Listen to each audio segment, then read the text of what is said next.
Former Love Island star Chris Hughes has hit out at animal rights protesters for causing strain on the racehorse's mental well-being during the Grand National races at Aintree on Saturday. Chris, 30, took to Twitter to slam protesters who disrupted the start of the Grand National at Aintree.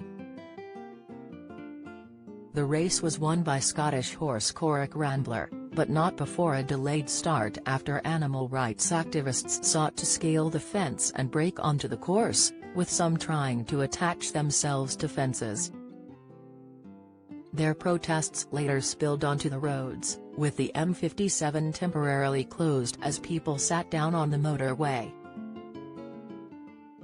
Merseyside police later confirmed that 26 arrests had been made at the course and 118 in total.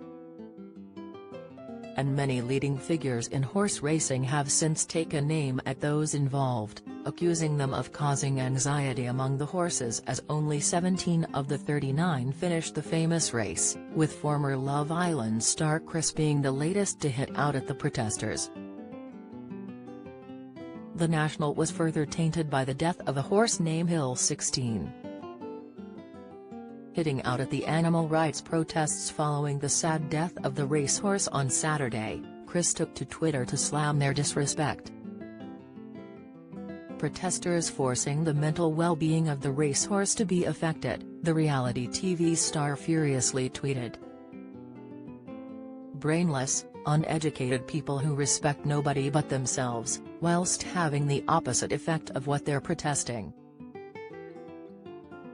The death of Hill 16 prompted trainer Sandy Thompson to also blame the ignorance of the protesters in unsettling his horse.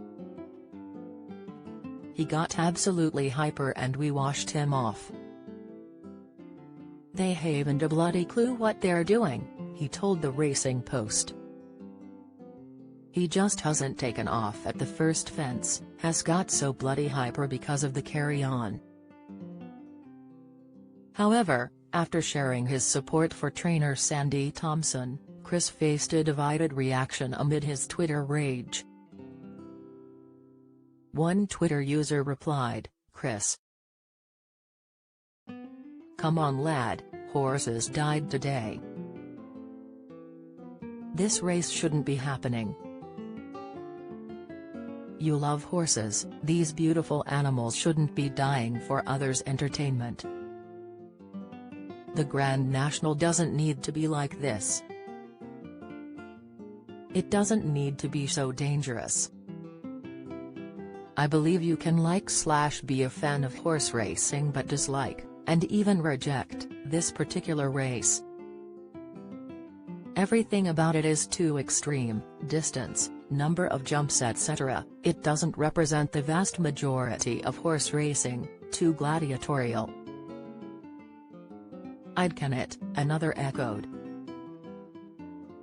Another user argued, "Everyone would have lived to the highest welfare standards when they were alive. Their death would have caused untold pain to the owner, trainer and stable staff. Without racing the horse would have had no life at all. 10 years a happy horse or no life at all. I know which I would choose. I thought we were meant to be a nation of animal lovers," someone else questioned. "Keep kidding yourself. They're driven in horse boxes all over the country and kept tied up until the start.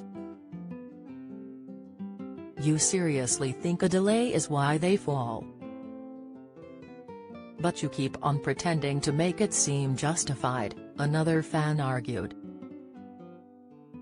Police officers had been braced for peaceful protests at this year's Grand National, with extra security employed around Aintree. However, the group Animal Rising later released a statement where they sought to justify the ugly scenes. Horses forced to compete in events such as the Grand National are made to endure repeated whipping and run in dangerous, high-risk events where they may face injury or death, the group said. Since 2000, 55 horses have died at the Aintree racecourse, including 15 from the Grand National itself.